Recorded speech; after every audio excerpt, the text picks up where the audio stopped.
On commence le Chumash Devarim cette semaine. Et dans le Chumash Devarim, Moshe Rabbeinu se permet à la fin de sa vie de donner des conseils d'amour au peuple d'Israël. Vraiment des conseils pleins d'amour. Et il leur montre combien la Torah et les mitzvot, c'est pour eux un bonheur dans les deux mondes. Mais aussi, il se permet à leur faire des reproches. C'est quoi les reproches qu'il leur fait? Il leur fait des reproches. Tout ce qu'ils ont fauté dans le désert. Au début de la paracha, par allusion, pour ne pas les vexer. Et il a attendu jusqu'à la fin de sa vie pour le faire. Parce que les reproches, on ne les fait jamais sur le moment même. On attend.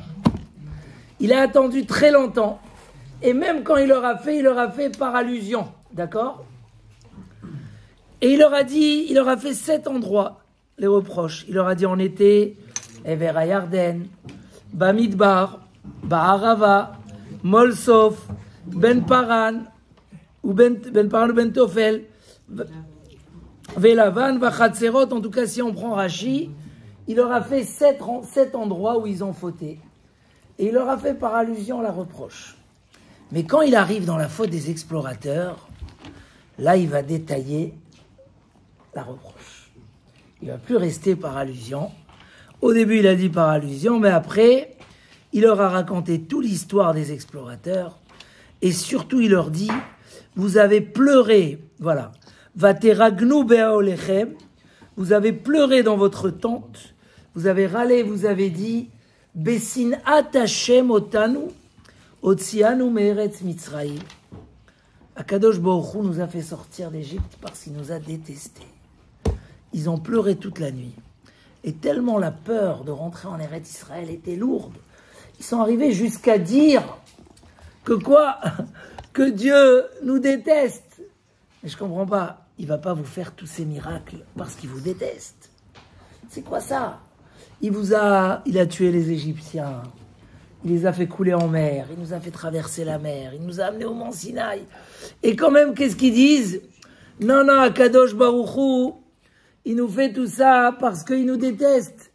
Besinat Hashem otanu, parce que Hashem, il nous déteste. C'est quand même étonnant. Et qu'est-ce qui s'est passé? Dès ce moment-là où ils ont pleuré dans la nuit, Akadosh Baruch Hu leur a dit, vous avez pleuré, Bechia shel chinam. C'est quoi Bechia shel chinam? Vous avez pleuré gratuitement. Il n'y avait pas de raison de pleurer. Vous étiez accompagné par Hachem, vous avez peur, il y avait d'autres solutions. Pleurer, se révolter comme ça, eh bien vous allez pleurer cette nuit-là, pendant toutes les générations, jusqu'à la fin des temps. On pleure la nuit où ils ont pleuré. C'est quoi cette nuit-là où ils ont pleuré? C'est Tisha B'Av. Tisha B'Av, on a pleuré la destruction des 2 temples. Et encore, avec les Allemands, les nazis, et beaucoup de choses se sont déclenchées. Tisha B'Av. Pourquoi? Parce que les Bnei Israël, ils ont pleuré à cause des explorateurs. C'est-à-dire, on apprend ici 2 choses extraordinaires. D'abord, la racine de la destruction des temples, c'était de ne pas reconnaître cette proximité avec Akadosh Baruch Hu. Quand un homme, il perd la Emouna, tous les matins, nous on dit Modé ani lefanecha, je te remercie Hachem. Tous les jours, quand un homme il a quelque chose, il dit merci Hachem. Et dit la Gemara, même faut remercier Hachem, même pour le mal comme pour le bien. Parce que aujourd'hui, on ne voit pas qu'est-ce qui est bien. Mais comme nous écrit le Ramchal, Rabbi Moshe Chaim Luzzatto, que tout ce que le peuple d'Israël y passe, aujourd'hui, on n'est pas capable de le comprendre. Mais quand on va se dévoiler le brouillard, on verra tout, comment Akadosh Baruch Hu a tout fait pour le bien du Klal Israël. Arriver à dire que Hachem veut notre mal, Chas v'Shalom, c'est la destruction du temple. C'est la destruction de cette proximité avec Akadosh Baruch Hu. Chayav Adam levarech ala ra'a, keshem shemevarech ala tova. Et la Gemara nous ramène ces 2 histoires. L'une avec Nahum Ish Gamzu Nahum Ish Gamzu, qui a été envoyé pour défendre les Bnei Israël chez le roi. Et on lui a changé le coffre de diamants avec le coffre de sable. Et quand il est arrivé chez le roi voulait le tuer, qu'est-ce qu'il a dit? Gamzu letova. Tout ce qu'Hachem nous fait est pour le bien. Cette confiance à Akadosh Baruch Hu, qu'il est après lui a sauvé la vie. Vous connaissez l'histoire. Eliyahu Hanavi, il est arrivé, il a dit, ce sable, c'est le sable de Abraham Avinu, avec quoi on gagne les guerres. Ah bon? Ils ont fait un test, ils ont jeté le sable, et ils ont gagné la guerre. Ouh, qu'est-ce qu'ils ont fait? Ils lui ont rempli le coffre. À la place du sable, ils ont remis des bijoux et des diamants. Et ils l'ont renvoyé avec tout l'honneur.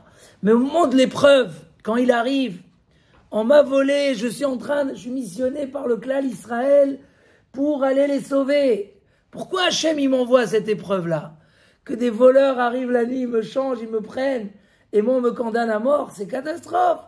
Il dit non, Gamzu letova. Je comprends pas les plans d'Hachem.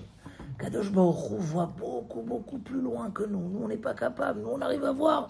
Kadosh Baruch Hu, il voit très loin. Arriver à comprendre que tout ce qu'Hachem nous fait, c'est pour le bien, même le mal, c'est la construction du Beth Amikdash. C'est ressentir, c'est revivre avec la proximité d'Akadosh Baruch Hu. Si, Chas v'Shalom, tu râles, tu pleures, à tel point que même les cadeaux qu'Hachem il te donne, ça devient pour toi pas normal. Besinat Hachem otanu, ils ont dit, tu sais pourquoi Hachem nous a fait sortir d'Égypte? Parce qu'il nous déteste. C'est-à-dire que les cadeaux d'Hachem, pour eux, c'est devenu des punitions. Ça, c'est la destruction du temple. C'est que tu comprends pas qu'est-ce que Hachem, il veut de toi. Rabbi Akiva, quand dans la nuit, l'âne a été dévoré, le coq a été tué, la bougie s'est éteinte, et il n'avait plus qu'à dormir dans le noir, tout seul dehors. Et que quand le lendemain, il dévoile que la ville a été prise en otage, comme au 7 octobre, alors il a dit, je vous ai dit, hier soir, Kol maïde avid rachamana letavavid. Même quand il y a des choses qui s'enchaînent, tout ce qu'Hachem il fait, c'est pour le bien. Quand on a parlé tout à l'heure de Sinat Rinam, la haine gratuite, vous avez dit pourquoi c'est gratuit, mais il a méprisé. Parce que celui qui voit la main d'Hachem dans chaque chose, il voit que des caresses et des cadeaux d'Akadosh Baruch Hu. Les Bnei Israël n'ont pas eu cette confiance dans le désert. Et quand les explorateurs leur ont dit c'est pas bien, mais eux ils avaient Hachem autour d'eux, ils recevaient les cadeaux et ils ont dit Hachem il nous déteste. Et ils ont pleuré pour ça. Kadosh Baruch Hu il a dit vous n'aurez pas le Beth Amikdash à l'éternité parce que une fois vous saurez l'apprécier et une fois vous ne saurez pas l'apprécier. Vous ne saurez pas comprendre exactement comment je vous accompagne. C'est marqué qu'à la destruction du temple, les chérubins, comme ça on dit, les Krovim, étaient enlacés l'un avec l'autre. Mais pourtant, ils demandent le Ritba, quand Hachem aimait le peuple d'Israël, ils étaient embrassés. Dans les moments où ça n'allait pas, ils étaient séparés. Alors comment ça se fait qu'au moment de la destruction du temple, ils étaient enlacés l'un avec l'autre? Parce que même quand Akadosh Baruch Hu nous a détruit le temple, c'était par amour pour nous sauver, parce que ça ne pouvait plus continuer comme ça. Donc c'était ou les Bnei Israël qui payaient le prix, ou on leur détruisait la maison la plus chère qu'ils avaient. Et Akadosh Baruch Hu, il a préféré brûler les pierres et les murs. C'est quand que le Beth Amikdash a été détruit? Le 10 Av. Le 9 au soir, Ben Hashmashot, ils ont brûlé, et il a brûlé tout le 10. Pour ça, écrit le Mishnah Bora que lundi prochain, pas le Mishnah Bora, le Shulchan Aruch, on n'a pas le droit de manger de viande jusqu'à lundi soir. Attention, attendez les barbecues. Jusqu'au lundi soir. Parce qu'il a été détruit le 10. Je crois qu'il vaut mieux aussi ne pas écouter de la musique. Mais bon, je ne veux pas rajouter des choses qui ne sont pas marquées. Mais jusqu'au 10. Et demande la Gemara, mais pourquoi alors on jeûne le 9? Parce que le début du malheur, c'est l'essentiel du malheur. Une fois que Hachem il a brûlé, ça y est, il nous prépare déjà la Yeshua. C'est marqué que le Mashiach, il naît 3 heures avant la fin de Tisha B'Av. Comme ça, c'est marqué. Il y a même qui ont des minagim de nettoyer la maison. Ceux qui n'ont pas le minag, ils l'ont pas, mais ceux qui l'ont, ils nettoient la maison à partir de 4 heures de l'après-midi, ils commencent à débarrasser, à nettoyer. Pourquoi? C'était un minag qui venait dire, la Géoula, elle commence, on a un espoir. Et il dit un très grand secret, il dit là-bas, quand le clan Israël y tombe, c'est là qu'il commence à remonter. Parce qu'Hachem ne le fait pas tomber par haine ou par punition, par amour. C'est des moyens pour nous préserver, pour nous protéger, pour nous amener jusqu'à la fin des temps. Donc dès qu'on tombe, comme ça écrit le Gaon de Vilna. Je ne veux pas être trop lent parce que... Mais le Gaon de Vilna, il écrit, si vous vous rappelez, on a étudié ensemble, qu'il n'y a pas de Noun dans Ashrei. Il n'y a pas la lettre Noun. On l'a étudié ensemble ou pas, dans Brachot. Pourquoi il n'y a pas le Noun? Il y a toutes les lettres. Aleph, Bet, Gimel, Dalet, et Vav. Le Noun, il n'y a pas. Pourquoi? Parce que le Noun, ça symbolise quand le peuple d'Israël y tombe. Comme dit le verset, et on va le lire à Tisha B'Av. Nafla veloto sifkum betulat Israël. Am Israël, il est tombé sans se relever. On ne s'est pas encore relevé comme on doit se relever. Alors, David Amelech, il a enlevé le Noun. Il a marqué plutôt un peu plus tard, Somer Hashem, Lechol Hanoflim. Il a, que même si on tombe, Hashem, il nous relève. D'accord? Mais il n'a pas marqué le Noun. Mais la Gemara, il dit là-bas dans Brachot, Bema'arva Amri, en Israël, ils expliquaient ce passouk d'une autre façon. Comment il expliquait? Nafla velot osif lipol. Elle est tombée, elle va plus tomber. Koum betulat Israël, lève-toi parce que tu n'es pas tombé réellement. Il dit le Gaon de Vilna, je ne comprends pas. Comment on peut changer le passouk? Le passouk, il dit qu'on est tombé à la destruction du temple. Eux, ils viennent et disent non, Nafla, elle est tombée, elle va plus tomber maintenant. Koum. Alors ne reste pas en bas, lève-toi parce que. Il dit parce qu'en fait, quand le clan Israël il tombe jusqu'en bas, c'est là où il commence à remonter jusqu'en haut. Parce que ça, il a reçu sa correction.